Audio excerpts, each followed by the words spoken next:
Welcome back to the channel, everybody. Today is the Resurrection 3.1.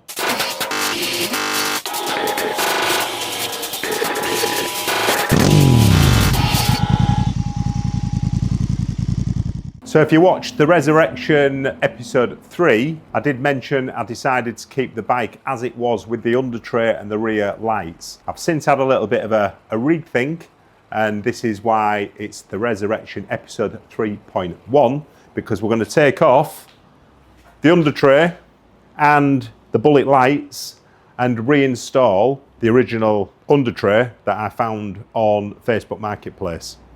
So we'll crack on. I've already taken off the number plate holder and the rear indicators, so I'm hoping this isn't a too difficult job. There's a little bit of stuff to disconnect inside because there's some electrical connections that are connected to the undertray. I've already taken the battery out and the number plate holder like I just said, so let's crack on, and I'm hoping it's not too difficult job, but this is me, and when I say things aren't a difficult job, they always turn into a nightmare job, so keep your fingers crossed. It should be quite an easy, quick swap. Right, so glasses on time. Right, we've got some, I think there's 4 retaining bolts on the underside. Whip them out.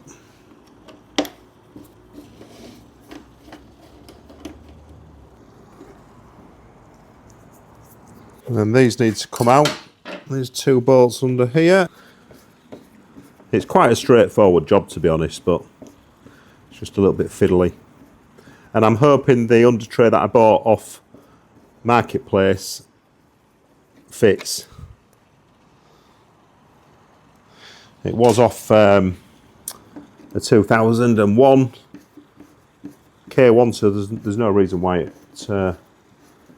shouldn't fit. Yeah, this white undertray, I quite like it, but it gets mega dirty.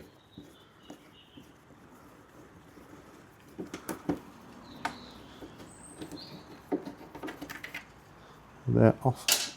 There we go, and then we've got, let's have a look. So the rear foot pegs need to come off.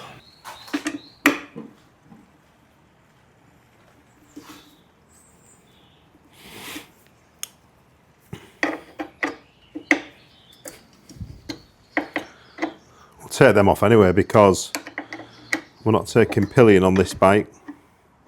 We've got the seat cowl installed, so these will come off permanently, and that's 2 off. So how are you all enjoying this little series? It's a little bit of fun on this K1 GSXR1000, and then we'll have to get an exhaust hanger as well for the bike because rear pegs don't look great, so I'm going to buy a hanger for this just to finish the look off. And hopefully after we've done this undertray, we'll take the bike for its MOT. What was that just fell? Something just fell out of there. So we'll get that off. In fact, we'll just leave that hanging.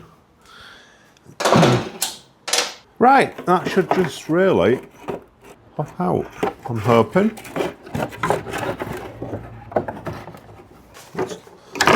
There we go, caught on something. Right, that's the rear fin off. That's the white undertray. Not a lot to it really, but yeah, it probably doesn't look right, does it, in white? So looking at it now, this is part of the original undertray here, but someone's cut it off at the back to fit the aftermarket one. So we'll carry on and remove all the bits from inside that undertray. Right, let me have a look in here what we got. So yeah, that's how they must have fit these. Rather than replacing the whole undertray, they've cut it. So that must have been how they fit. So yeah, there's another bolt here attaching it to the frame. It's just a bit tricky to get to.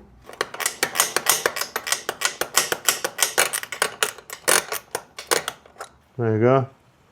That's another retaining bolt. It's like I say, it's just a little bit, you've got to have a look around, and there's quite a few bolts holding everything in place here. So all of this stuff inside the tray needs to be disconnected. All these plugs here, just, I'm guessing, just pops off there. There we go. That's that out. That's that piece out. I need to disconnect these two. That's the ECU there. I'm gonna just take that out. Be careful with that. And we'll just put that to one side, leave them connected in. That's disconnected. What else? And then I think the locking mechanism, that just needs to come out. So I'm gonna have to refit the locking mechanism into the new unit.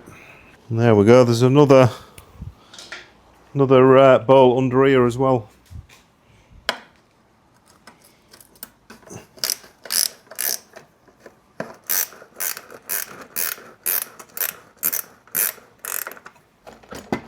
And that should be it. That should come away now. Right, that's all the under tray disconnected. So we'll just need to disconnect the lock-in mechanism and then we're done.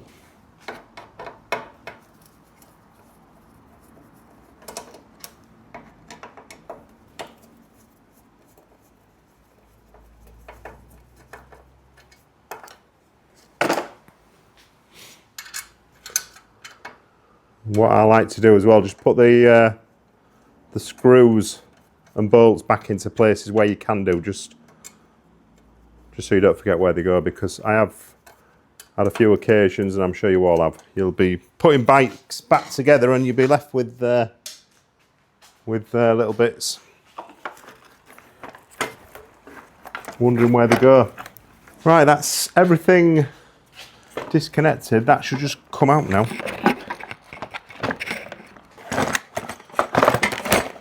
Just come away.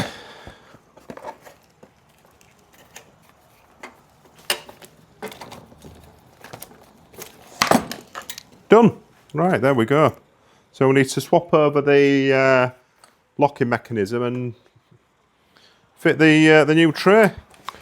Right, that's the under tray in now. Looks like it's all correct. So all I need to do now is connect everything back up, put the battery back in, and secure this under tray. I do need a tail tidy as well, and the lights that I did buy, well, I bought the under tray and the guy gave me these, but there's no connection, there's no bolt inside, so there's nothing to connect. So this doesn't look right. So I've just ordered a new tail tidy and a pack of 4 replica lights front and back. So we'll get rid of those really flush indicators are at the front, because I mean they look okay, but in my opinion they're not that safe really. You won't be able to see them because they're so flush in line with the bodywork at the front. So they're going. I'm going to stick on the original, well not original, some aftermarkets. You can't get them new now, original. But they look the same, they're a replica, so they'll definitely work and look good. So we'll get this under tray all pinned underneath, and then I'll go about reconnecting everything back up, like the lock, etc. So we'll carry on, and it's basically just everything in reverse what we did. Right, so we're just going to replace these washers in the back.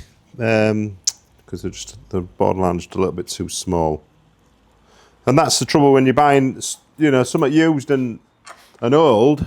It's been modified and bits changed over the years, and you don't really know sometimes what you're getting, which is what I like. I actually quite enjoy this. I like buying something that's not perfect and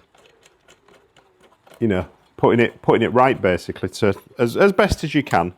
Some of these projects you're never going to get back to original. You just won't, because you can't get some parts. You cannot buy them anymore. But it'll look right. Obviously, as you've seen in the previous videos, the fairings they're not genuine. They're aftermarket, but they do look good. There's some, if you wanted to be really picky, there's you know, they're not perfect colour match or design match, but they're pretty damn good, to be honest. And average Joe on the street probably wouldn't realise. It's only us nerds who you know, will notice these things. And there's no wrong with being a nerd, is there? Right, so that's that in. That's in nice and secure, not too tight. What am I going to do now? That's for the battery, so that goes in there. I'm just going to push these parts back in. It's just been a bit fiddly, this job, to be honest. It's more than it's not really a difficult job. It's just been a bit of a fiddly one.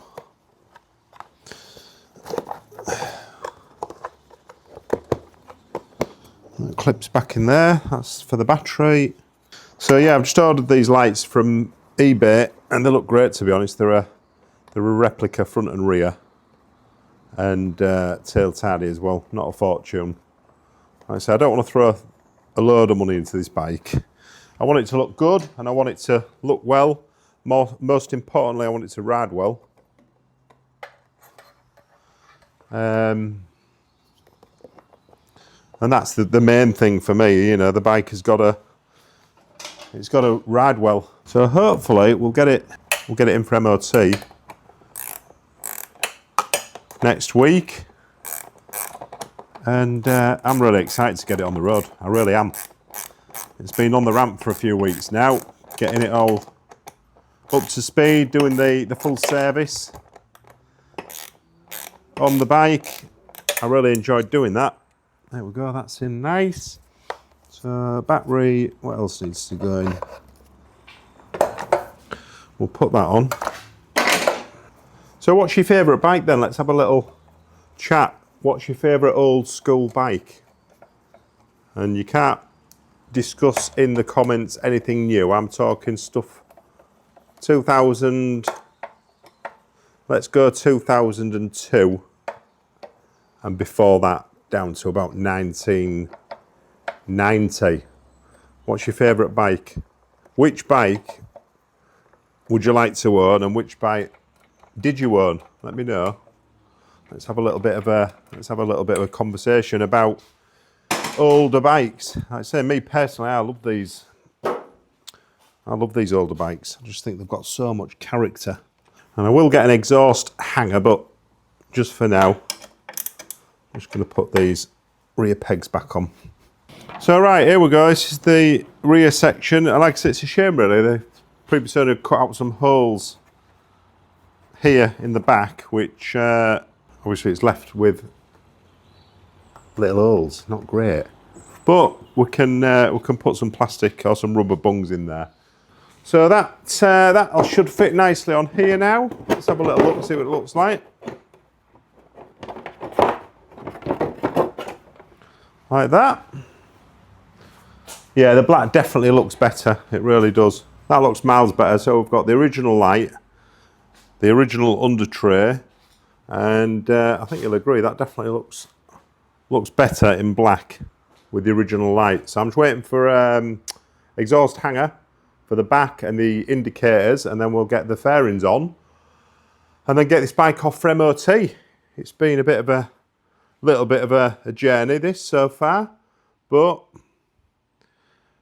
we're all clean. It's not perfect, and someone did tell me about this. So these old Undertrays that people used to fit, there's luggage racks under here, and they've quite coarsely ground them off here, which I'm not really happy about, but it is cosmetic. And I think I'll probably try and grind them a little bit smoother and sort that at a later date, but not a lot we can do about that. But I think you'll agree that definitely looks better than bullet style rear lights. So just a really quick video. Hope you've enjoyed watching me struggle through this. It's been a bit of a pain in the bum. I'm just going to connect the battery and test the rear light. But apart from that, that's the Undertray removed, that horrible white one, and an original black Undertray, albeit a couple of issues, like I just mentioned. Rear number plate mount is missing, the plastic trim, so we're just going to have to unfortunately go with a tail tidy and some aftermarket LED lights, indicator lights, front and rear. And I'm a little bit disappointed about the grinding off of these luggage racks. Someone did say this actually, and I thought, no, I don't think so. But as soon as I took off the white Undertray, I noticed it straight away. So they've just been ground off, which is a bit of a shame, really, because it's. I mean, we could replace this section here. If it bothered me that much, we could replace this rear section, but to be honest, I'm not really that fussed about the luggage racks. They're inside actually on the frame, so they've kept them in place, but ground off the bottom four. But people do these things, don't they? You know, they buy bikes and modify them and drill holes in, do daft things like this. I'll put rubber bungs in there so you won't see them.